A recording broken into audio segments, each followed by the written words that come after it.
کے پی کا بجٹ ہے وہ جب اس کا فیصلہ پی ٹی آئی کی جو ان کا منشور ہے اور ان کی جو آئیڈیالوجی نظریہ ہے اس کے مطابق اس کا جو پیسوں کی جو بانٹ ہے یا اس کی ڈسٹریبیوشن ہے اس بجٹ میں وہ اس کے مطابق ہونی ہے نظریے کے مطابق. اور انہوں نے علی امین گنڈاپور کو یہ بتا دیا ہے کیونکہ انہوں نے کہا پی ٹی آئی جو ہے کے پی کی حکومت جو ہے وہ پورے پاکستان کو ریپرزینٹ کر رہی ہے پی ٹی آئی کی حکومت اور جو وہاں پہ بجٹ آنا ہے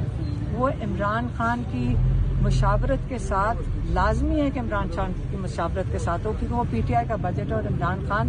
اس کے سربراہ ہیں. اور انہوں نے کہتے ہیں کہ میں نے علی امین گنڈاپور کو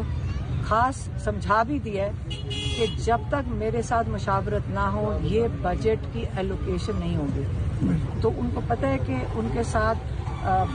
جو ان کے ماہرین ہیں جن کو خان صاحب نے بلایا عمران خان نے ان کو آ کے عمران خان کے ساتھ مشاورت کرنی ہے. اور یہ جو حکومت ہے جو شریفوں کی حکومت ہے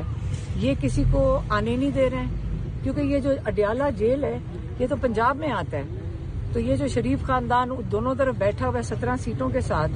اتنے خوف زدہ ہیں کہ عمران خان کو مشاورت کے لیے 6-7 لوگ بھی نہیں بھیجنے کو تیار. لیکن عمران خان نے بڑا واضح کر دیا اس کے اوپر اور آئی ایم ایف کو اس کی چیز کی سمجھ آئے گی اور آئی ایم ایف کو یہ کنڈیشن ہے کہ عمران خان کو پہلے آ کر ملاقات کر کے اس کے اوپر مشاورت کریں. جو اگلا والا